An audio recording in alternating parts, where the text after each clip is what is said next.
আমি আগের ভিডিওতেও বলেছি, এই ভিডিওতেও বলছি, পড়া এমনভাবে করতে হবে যেন পড়াটা কম হয় কিন্তু নাম্বার যেন যেটা থাকে ফুল মার্কসই যেন পাওয়া যায়। আমি তোমাদেরকে আগের 3 মার্কসের যে সাজেশনের যে ভিডিও বানিয়েছিলাম তাতে আমি তোমাদেরকে দেখিয়েছিলাম যে কোন কোন চ্যাপ্টার থেকে কিভাবে কি কোশ্চেন আসছে। আমি আরেকবার আজকে একটু বলে দিই, প্রাকৃতিক ভূগোলের ভিতরে বহির্জাত পক্ষে দারিদ্র সৃষ্ট ভূমিরূপ বায়ুমণ্ডল বাড়িমণ্ডল, এই তিনটে চ্যাপ্টার থেকে মিলিয়ে দুখানা কোশ্চেন আসবে।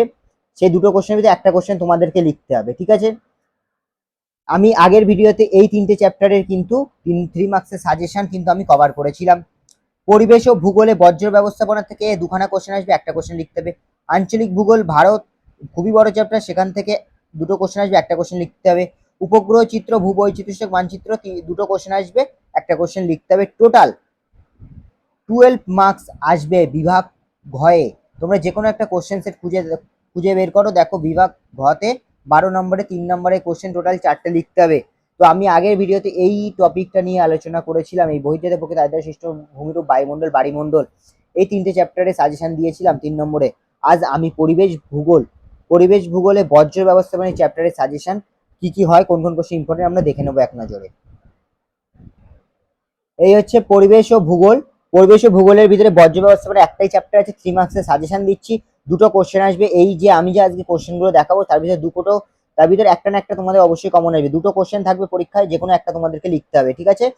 তো ফার্স্ট যে কোশ্চেন সেটা হচ্ছে বজ্র পদার্থের শ্রেণীবিভাগ করো।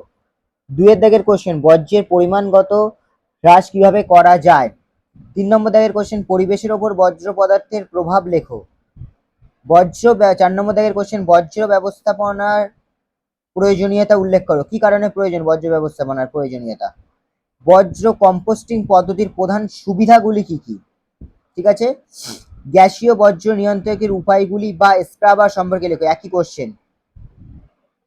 7 নম্বর দাগের কোশ্চেন বজ্র ভরাটকরণ পদ্ধতি কি। 8 নম্বর দাগের কোশ্চেন বজ্র পৃথকীকরণ কিভাবে করা হয়, বা একই কোশ্চেন কঠিন তরল ও গ্যাসীয় বজ্রের ব্যবস্থাপনা পদ্ধতিগুলি আলোচনা করো। 9 দাগের কোশ্চেন বজ্র ব্যবস্থাপনায় শিক্ষার্থীর ভূমিকা উল্লেখ করো, মানে তোমার ভূমিকা কি হবে সেটা কিন্তু উল্লেখ করতে বলছে। 10 দাগের কোশ্চেন জৈব ভঙ্গুর বজ্র জৈব অভঙ্গুর বজ্রের পার্থক্য লেখো। 11 দাগের কোশ্চেন ভাগীরথী ও হুগলি নদীর জল বিভিন্ন বজ্রের দ্বারা কিভাবে দূষিত হচ্ছে, এটা মাধ্যমিক 2023 সালের কোশ্চেন এসেছিল, তোমরা 2023 সালের মাধ্যমিক কোশ্চেন খুলে দেখবে। 12 দাগের কোশ্চেন নিষ্কাশন পদ্ধতি বিভিন্ন ধাপগুলি উল্লেখ করো। এই 12খানা কোশ্চেন তুমি যদি ঠিকঠাক করে যেতে পারো তাহলে বজ্র ব্যবস্থাপনায় থেকে 3 মার্কসের যে কোশ্চেনটা আসবে, এই 12খানা কোশ্চেন করলে তুমি অবশ্যই কমন পাবে এবং তুমি পুরোটাই লিখতে পারবে, কোনো অসুবিধা নেই। এমনকি তোমাদের অথবার কোশ্চেনও তোমার কমন আসবে। আর যদি এর অ্যান্সার দরকার হয় তো আমার কন্ট্যাক্ট নাম্বারে অবশ্যই যোগাযোগ করো, ডিসক্রিপশনে আমার কন্ট্যাক্ট নাম্বার দেওয়া থাকবে। তো আজকে ভিডিওটা এই পর্যন্তই।